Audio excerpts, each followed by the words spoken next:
Ik las zojuist hier een bericht. Een strandbad wordt bij u opgericht. Hoe zal het nu met de rust vergaan? Daar waar de klokken bleef stilstaan. Het badpaviljoen van Hielpen pronken iets aan de IJsselmar. Bouwd begin 1900 en eer begon als zeebad. Het wat ik wel de perel van de Zuiderzee neemt. Feesten wiender, badgasten uit vieren omkrieten kwamen naar het strand. Het paviljoen had een romrofte skiernis. Het wie 24 augustus 1967. Toen speelden de Golden Earrings bij een S op het badpaviljoen. Het is niet alleen een gebouw, maar het is ook geschiedenis en herinnering. En dat moet ook een herinnering moet ook een toekomst hebben. Maar de toekomst van het paviljoen stiet vaai. Het Rijksmonument vertut deze bot in de rin van de tijd. Het is nou opknapt, maar schijnbaar net neffens de regels en het is net meer iepenbier toegankelijk. Het zit letterlijk en figuurlijk op slot. Als het zo'n gebouw in die bezit heeft, dat is eigenlijk openbaar bezit, vind ik. Zoks kerst die eigenlijk naartoe eigen je.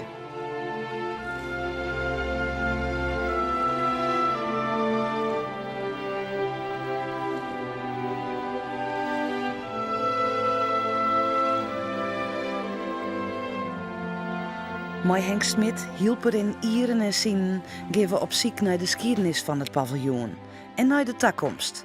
Smit weet een soort van de geschiedenis van Hielpen en ik het paviljoen. Daar hiek ik altijd al een soort foto's van. En toen het in Jerry wat lieden het dat vreedzaam protest geweest. Dat ging het badpaviljoen en ik denk, nou wil ik alles eens op een rijtje zetten. Dus toen ben ik alle oude krantartikels opzocht en dan krijg je een mooie kalender. En dan beseft dat er een heel soort dingen binnen die als die zelf ik nog wel herinnert. En zo hadden we eigenlijk een heel mooi overzicht van het badpaviljoen. Een soort tenten weer, het zeildoeken leuk, maar ja, dat wie jongens in half jaar. En ja, toen kwam er toch wel een soort mensen op. Smit neemt dus mooi terug de tijd en de verhalen over de perel van de Zuiderzee. Ja, goeie. Buurman, Ik heb een paar vragen genomen. een paar vragen. Ja, nou, ik weet als er vroeger ook wel een soort kwam, zo'n soort, maar de meesten doen we die en dergelijke, dan ben je met procent. Ja, nou ja, dat weer een prachtige tijden voor hem, hè. In de winter weer dicht, dus dan gingen we altijd naar Koldum toen, in Paulentine. Maar zodra het badpaviljoen in het voorjaar weer open ging, dan werden we altijd in de weekenden op het badpaviljoen. Ja, dat werd ja. altijd groot feest. Ja. En na het verzemmen lekker ontscherpen we weer om. Oh, lekker oorscherpen. Nou. Real oorscherpen. Ja. De Hielpers koesteren mooie herinneringen aan het paviljoen, lik als Marijke Griek. En trof alles heen en dan eerst even nijden die het even op het strand. Nou, even het strand. lezen te vrienden Ja, heen. oh, dat is dat ook niet met Ja, dan gingen we even efter de dik. Ja. Dan luisterde even Ja. efter de dik en Ja. nou ja, dat hield het direct binnen. Een huisje met een 10 erop. Al stond hij dan ook op zijn kop. Zo'n 20 jaar geleden is uw mem stond en uw mem werd ook een echte hielper voor hem. Je bewaar ik van alles hoor hielpen.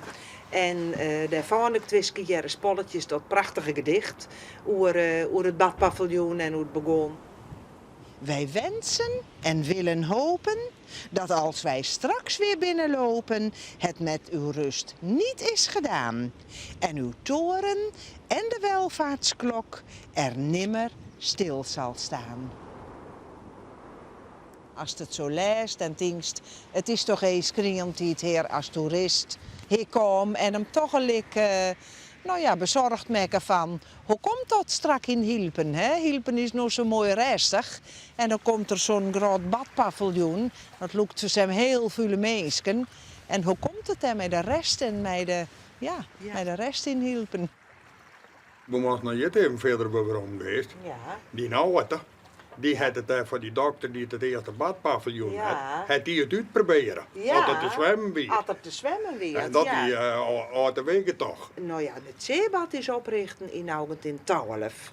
En dat rond daar zo goed, dus voor nou het in het half het altijd dat de proefzwemmen Ja, was. het is de proefzwem. De proefzwemmen was en dan zei In de je, korte brood. het is wel vertrouwd. Nou, ik 10 keer lang onderbroek. Dus hij is eigenlijk de reden dat hij dat paviljoen. Ja. Nou, misschien wel, ja, Ja. misschien wel. En daar rond dat zo goed, want kijk, de trein reed ook al voor hem. Dus de meesten komen vanuit Leeuwarden en vanuit Snits met de trein en hielpen komen. Maar dan gingen ze hier te zwemmen en dat bevalt zo goed. En daar is hij nou het in trot in, dat badpaviljoen daar del zat. Doe is het van beton maken, zei ze. Ja.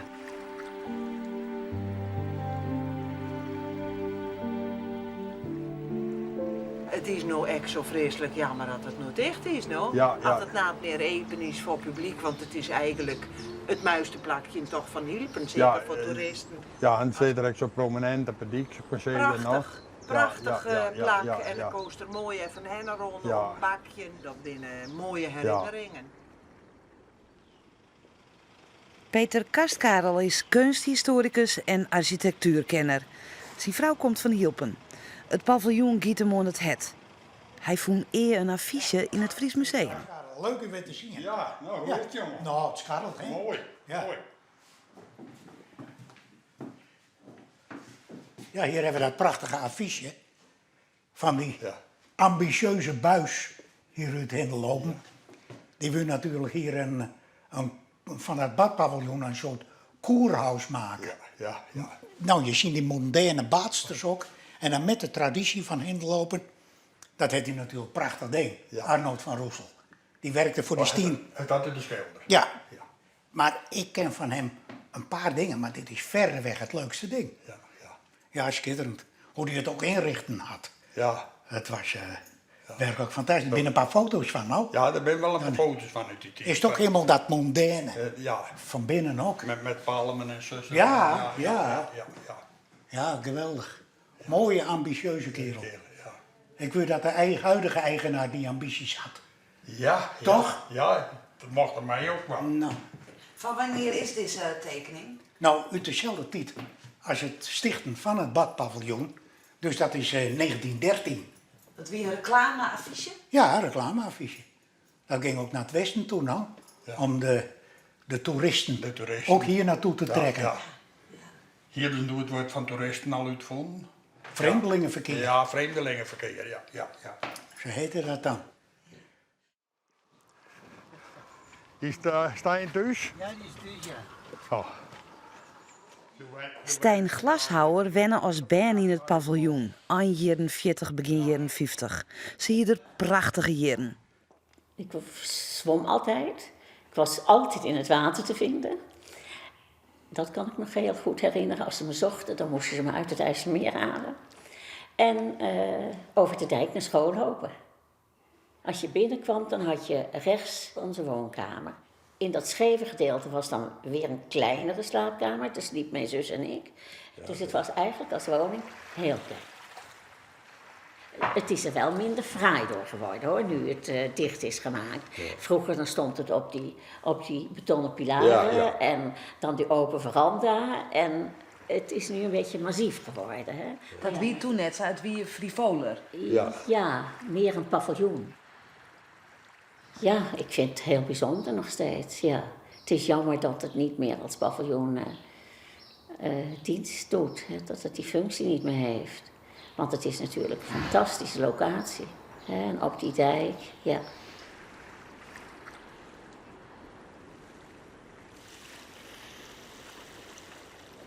Er lijkt ook helemaal geen strand meer. Het is allemaal fut. Wij kwamen hier 40 jaar geleden met de kleine kinderen. Want je kon hier veilig baden, no? Kon je baden, ja. Want je kon een kilometer lopen. En dan kon je nog niet versuppen. Och, heren, nee. Een ransie zand. Meer is er niet. Verschrikkelijk.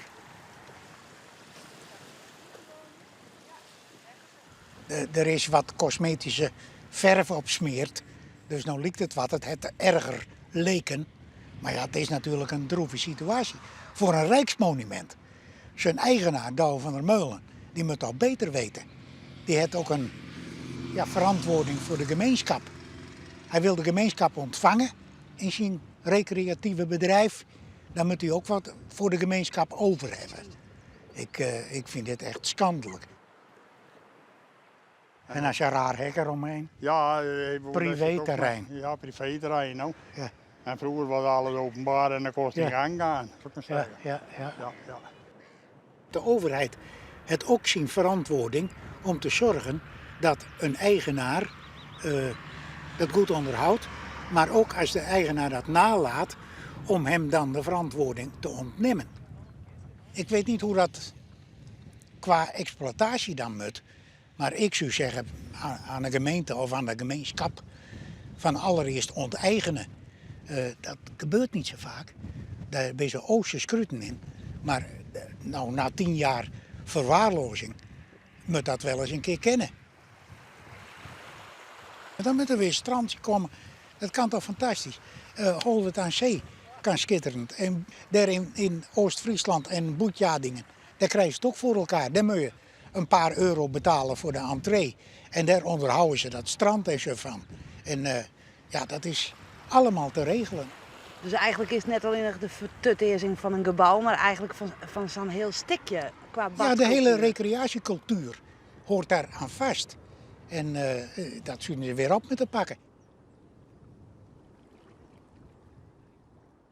Badpaviljoen Hinderlopen.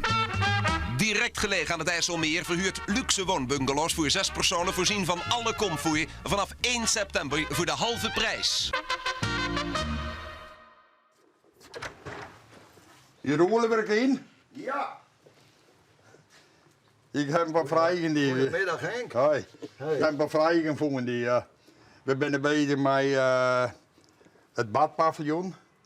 En dan heb ik wel wat van de geschiedenis in me bekend. Maar van de muziek en de bandje die dat te spelen heeft, daar weet ik niks van. Maar daar bestaat de man van, daar is een vader voor van de muziek. Nou, dan ben je misschien op het goede adres, Henk. Ik dacht dat ik de jaren 60, begin jaren 60 tot 75... Ja. denk dat ik die wel wat vertellen kan van wat er alle gespeeld heeft, enzovoort, enzovoort. In de jaren 60 kwam het paviljoen in handen van Boel en Dirk Verwij, de oprichters van Veronica. Het paviljoen swingde in die jaren. Nou, dan moet je kijken waar we heen. Hey Aaske, hoe is het? Ja, best. Ga je het niet gezien? Dirk? Ja, snippermiddagje? Ja, eventjes eruit nog. Ja, even de herinneringen van Badpark. Ik denk dat je met me praten haalt. Ja, Ja, dan gaan we niet even het oorlog maken. ja, nou Henk, tot ziens. Hoi. En bedankt hè.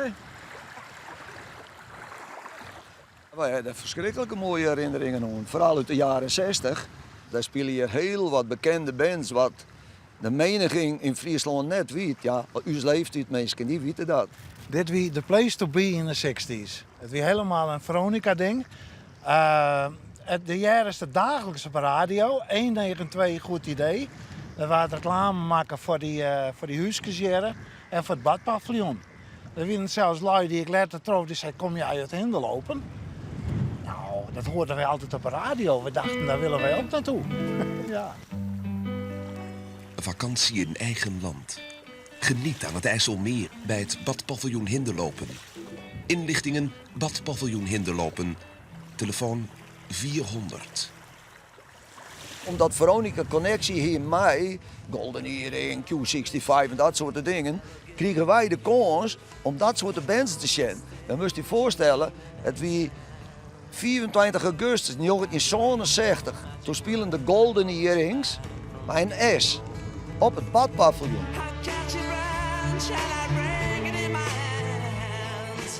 Nou, daar gingen wij heen als jongsie en dan stonden ze in een hoek van het badpaviljoen Aula. En daar stonden wij naar te luisteren met een bolle hier, wie een zandje hier. Dat waren dus helden. En daarna kwam er nog een topgroep, dat wie de Q65. Nou, dat wie iets onmogelijks, dat de Q65 op het badpaviljoen kwam. Met Wim Biller. Met de Live I Live. Nou, waanzinnig. Wij smulden ervan als jongen.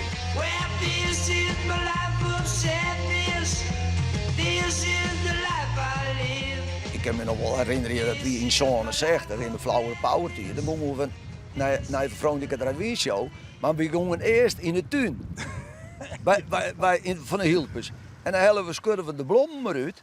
En dan maken we een ding en kwamen we het hier nou, zij gingen wij erin. Ja, de Flower Power team. Ja, die Woodstock, hè? Nou, en dan kwam je binnen en dan zei Tineke de Nooy, hey, Flower Power, weet je wat? Tineke Noois die hier dan. Tineke Ja. de Nooy stond hier en Jan van Veen stond hier en al die mannen stonden hier op het badpaviljoen. Dan wens ik jullie natuurlijk allemaal een hele goede morgen toe. En dan doe ik er ook vandaag gelijk. Weer nooit de oude hoer, nooit slaanderij. Geen nooit- drugs, Geen toch? drugs, Niks. een glaasje bier en achter de vrouwen nooit. Ja. In de blauwe harkjes. Ja. En in de blauwe harkjes, daar verdwijnen de meeste Ja, en jongens in de allemaal met zomer, elkaar. in de En dan zomer hoor, is het op Duitse vrouwen hier natuurlijk Ja. een hoop jaren. Hè? Dus, wat dat betreft zie je het wij op de eerste ja, rang dat zie je doorlopen. op de eerste rang. En voor de tijd hier wij al dacht dat het loekje even iepen moest. Want als we dan mijn famke op stap geweest hierin, nou, dan moest net zitten te mierneuken om hoe komen we nou in die ark. Maar dat hier voor de tijd al. Dat wist niet gewoon. Ja, dat wist het. Dus Gewoon dat in ben ik. harkjes komen. Ja, dat wist ik. En dat ben ik herinnering dat jij het ook weer jeugd. Van feesten is al lang geen sprake meer. De vertuteerzing roen hield iets verderop. Dat vertriet van onder oren Marian Poutsma. Ze zette de actie Badpaviljoen op in 2015. Het paviljoen stierde er striem in bij.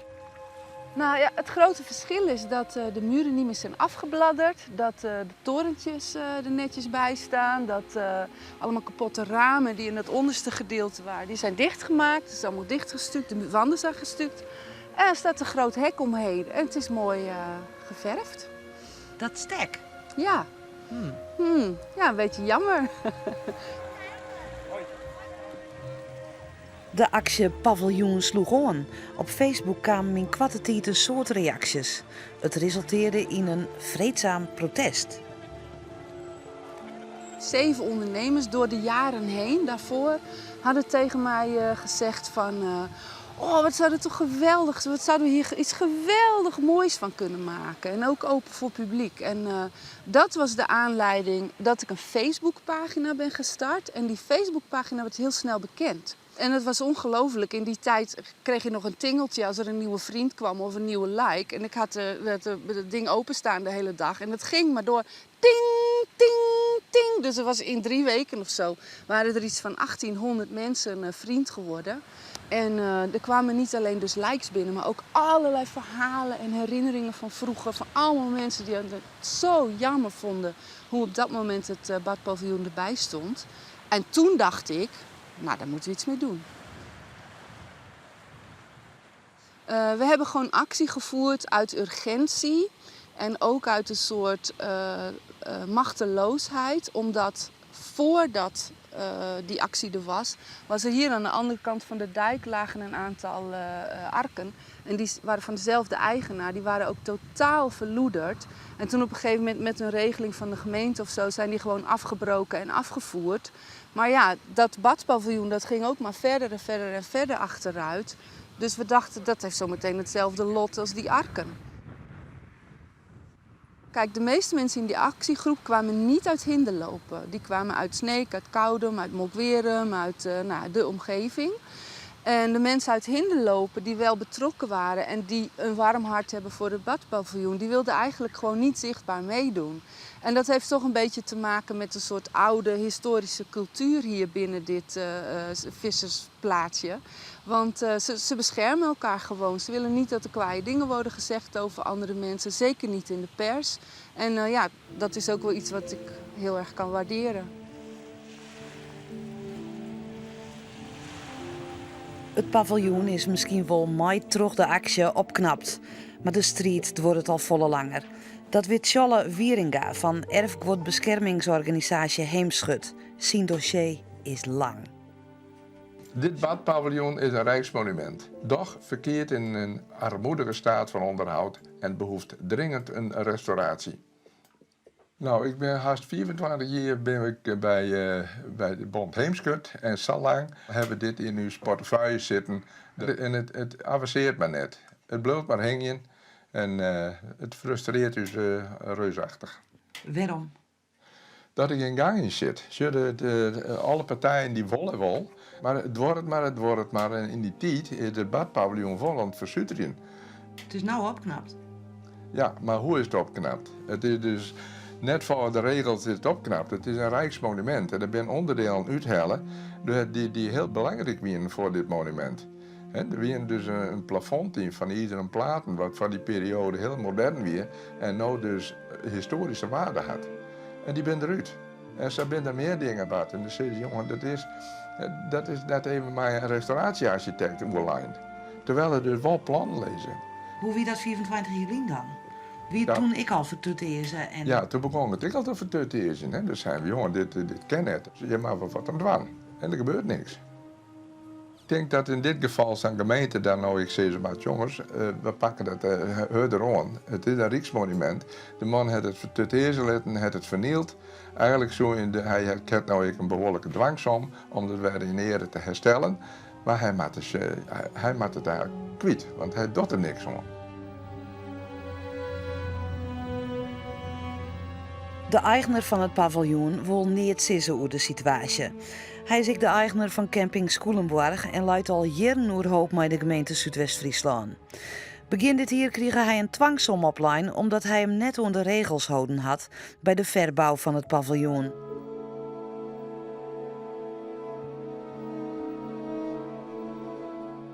Zolang het de zaak onder de rechter leidt, wil hij en ik de gemeente geen commentaar aan. Rietslid en hielper Johan Langbroek maakt het hem al jaren druk over de zaak. Hij wil zijn verhaal woldwaan, al is het precair. De frustraties rennen bij hem heeg op. Het IJzermonument keep je, weet je echt wat je keep je. Toen er het kocht, wist dat het een rijksmonument was. Nou, dan vind ik dan heb ik een bepaalde plicht. Wat kun je als politiek in deze gemeente hier nou mooi? Nou, de politiek kan op zich net zo heel vol helaas. Het college heeft een dwangsomprocedure opgeleid en volgens mij zelfs 4, omdat er 4 overtredingen binnen. De ergste overtreding vind ik persoonlijk is het verwijderen van het antieke plafond, dat wie van blik. En ja, dat is dus de waaihellen. Nou, dat is eigenlijk schandalig. Alleen de eigenaar zei het, ja, ik moest het er wel waaihellen, want het wie geen gezicht meer en ik kon het net onderhouden. Maar aan de andere kant, bij een rijksmonument, als je daar iets aan verrooit, dan moet je een vergunning aanvragen. En dat heeft er net in. Dus de gemeente die zei van, ja, luister eens even, dat moet hersteld worden. Nou, en daar binnen ze dus mee dwaande. Wil hij net waan, komt een dwangsomprocedure. Nou, dan gaat tot €24.000, zo goed ik het half weet. En daar zit de politiek helemaal achter. Alleen nog, ja, wat dan? Als hij het net doet, dan is het een probleem. Want een rijksmonument het eigenlijk net, of het Rijk leidt eigenlijk net een verplichting op om het te onderhouden. Dus ja, dan kom je toch weer in een spagaat. Maar ik vind het eeuwig zonde. En ik denk de meeste hielpers het zonde vinden, dat er helemaal niks met mij gebeurt. Ik moet er heel nog bijzetten dan natuurlijk dat de eigenaar een probleem heeft, om het een beetje te exploiteren, dat valt ik net bij. Dus dat snappen we wel, maar om als eigenaar zijn een rijksmonument te vernielen is zonde.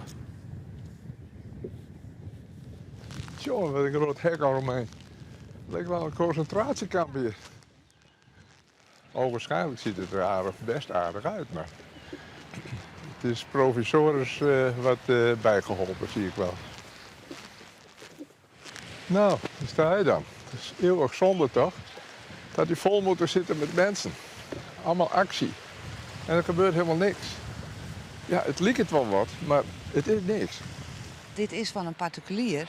Ja. En uiteindelijk mag hij er maar doen wat hij wil. Eigenlijk wel, ja. He?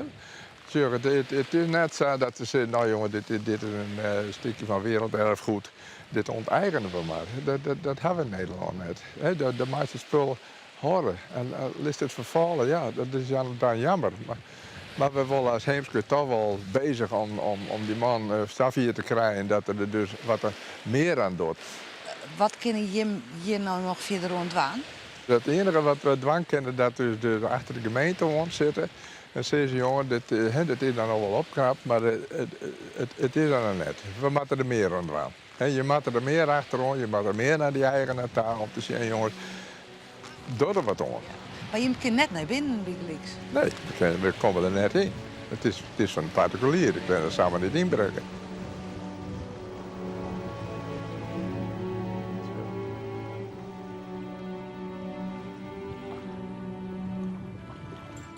als de wet geen mogelijkheden biedt om hun erin te grijpen, ja, dan houdt het helaas op. Dat zou je wel willen. Ik zou het graag willen. Heb je wel eens met de eigenaar hierover praat? Ik heb er wel eens mee op praten, maar het is een man die had een eigen idee daarover. En die zei, het is mijn pand. En ik dacht met mijn pand wat ik wil bij u praten. Want je hebt wel bezocht. Ja, werd wel bezocht. Ja, en ik net alleen, ik heb wethouders van verschillende, van vorige colleges ook. Ja, en geen land mee te bezeilen. En dan ben je rietslid en je bent een hielper. Ja. En je zorgt het heel iets. Ja, ik ren je vaak langs.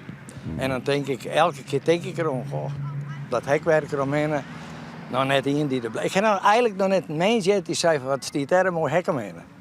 Dus ja, ik denk dat de hielpers, ja, die vinden dat spietig. Maar die kennen er ook niks meer. Maar er zijn al een hele soort mensen die hebben de moed opgejond. Laat ik het zo zeggen. Maar de politiek niet. Nee. Die houdt de moed nooit op. En we gaan er trots dat het gaat.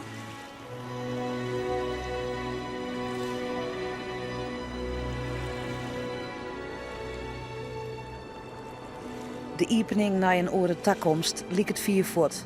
De deur bleef voorlopig nog in het slot. Als we hier over jou of 4 wegstaan, wat denk je wat we dan zeggen zullen? Nou, wat ik denk weet ik niet. Wat ik hoop weet ik wel. Nee, ik wil weten wat je denkt. Daar staat het er nog precies zo bij zodat het er nog bij staat. Wat ik hoop is dat het hersteld wordt. Maar ik denk dat het een moeilijke, begaanbare weg is. Ah, dit is toch een gouden plakje. Hè? Het zit vlak bij Hilton, op loopafstand. Nou, wat is dat nou mooi. Dat hij een mooi restaurant heeft in de 16 jongens om begin de zinnen te zijn. Super. Ja. Doet het je zeer? Als, Ja, ik vind zulke dingen, dat vind ik begruttelijk. Ja. En dan juist voor een feestelijk recreatievoorziening is het helemaal zeldzaam. En dat is werkelijk heel triest wezen als dit nooit meer open ging. We zijn er net blij bij dat het nou is. Net één in Hilton, denk ik. Maar als dat ooit weer een horeca-gelegenheid wordt, denk ik dat een droom wordt. Ja? Ja. Illusie. Een illusie wordt dat, ja. Wij leven net... Nou, net zo'n horeca meer als wij maken. Nee, maar een gewone vertier. horecabedrijf, nee. Ik geloof de meeste hielpen ze top, jongen. Maar we blijven hopen. We blijven hopen, is dat nooit. Nou, wees kan altijd vrolijk.